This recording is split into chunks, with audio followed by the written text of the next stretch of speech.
Yesterday, Dollar General jumped up by 15.85% after reporting very positive earnings. In these earnings, the CEO stated that the net sales have increased by 5.3% to 10.4 billion in quarter 1 compared to the prior year.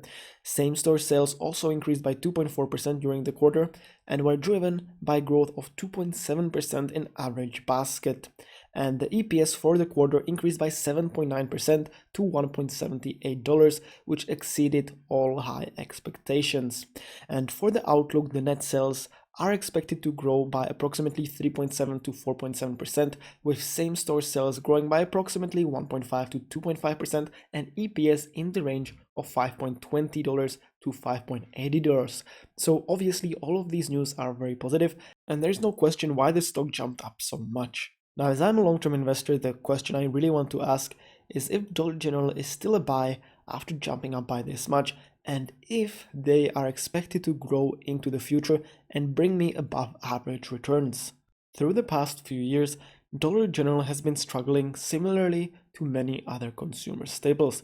These struggles have mainly been caused by higher inflation and consumers spending less on non-essential items, which has driven the company's profitability into the ground.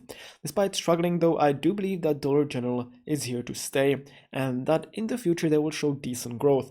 This is supported by their historically growing top line, which despite struggles has grown from 33.74 billion in 2020 to 40.61 billion in 2024, increasing at a decent CAGR of 3.84%.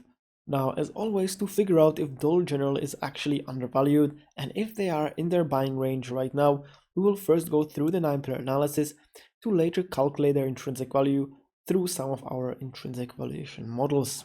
Now, jumping back to the revenue, something I want to point out, as I already said, is the company's profitability falling. As you can see, the profit margin has fallen from 7.87% in 2020 to 2.77% in 2024, decreasing by 64%. So there is no question why the company's stock price has been falling, because with falling profit margin, despite their revenue growing, their net income has been struggling really bad, falling by 57% through the past 5 years. And that is actually the same case with the free cash flow, which has also fallen from 2.84 billion in 2020 to 1.68 billion in 2024. But as you can see, it actually has been recovering since 2022 from 400 million to the 1.6 billion, which it sat at last year. Now, what I'm trying to say is that despite the net income and free cash flow falling because of the profit margin falling, the company's revenue has still been increasing. Therefore, we can deduce that their business is working well, but they have been affected by financial downturns such as inflation. Something I love about the company is that they have been buying back quite a bit of shares. As you can see, from 2020 to 2024, they have bought back about 12% of their overall shares outstanding, increasing their company's value. They also have been growing their dividends at a very high CAGR of 13.72% with a decent dividend yield of 2.10%. Now, regarding the safety of these dividends, if we scroll down, you can see that the free cash flow payout ratio did jump up a lot in 2022, but since then it has moved to manageable levels to 30% in 2024. So I do believe that a 5-year dividend CAGR of above 7% is manageable. And finally, something I also want to point out is the company's long-term liabilities. As you can see, they have actually been increasing their long-term liabilities at a rate of about 5%, which isn't too great. Their long-term liabilities over the 5-year free cash flow negative dividends ratio is also sitting quite high at 2.38, which means that Dollar General would take about 12 years to pay off all their long-term liabilities while paying out their current dividends. Overall, the 9 pillars are telling us a nice story, saying that despite falling value, the company's business is doing well, with decent share buybacks and growing dividend, returning high value to investors. Now, to finalize our perception of Dollar General, we still have to calculate their intrinsic value. But before we get to that, I do want to mention that me and my team have been working on a free website as well as a free course, where investors such as yourself will be able to analyze any company using the 9 pillars and later value them through many intrinsic valuation models. So if that sounds interesting, make sure to hit that subscribe button to not miss out. But now let's get back to our valuation and calculate the company's intrinsic value, first using the discounted cash flow model. Here we will plug in the free cash flow through the past 5 years and average it out to get our initial growth number of about $1.5 billion. After that, I will predict a free cash flow CAGR into the future of 5.3% and calculate all of the future free cash flow. After that, I will use a discount rate of 7% to calculate the present value of that future free cash flow. I will sum all of it up, add cash and cash equivalents, and subtract total debt to get an equity value, which we will divide by the shares outstanding and get an intrinsic value of $107.98, a little bit lower than the company's current trading price after the huge rise yesterday. Now, moving to the second valuation model, the Graham's formula, we will calculate the intrinsic value based on the company's future EPS growth.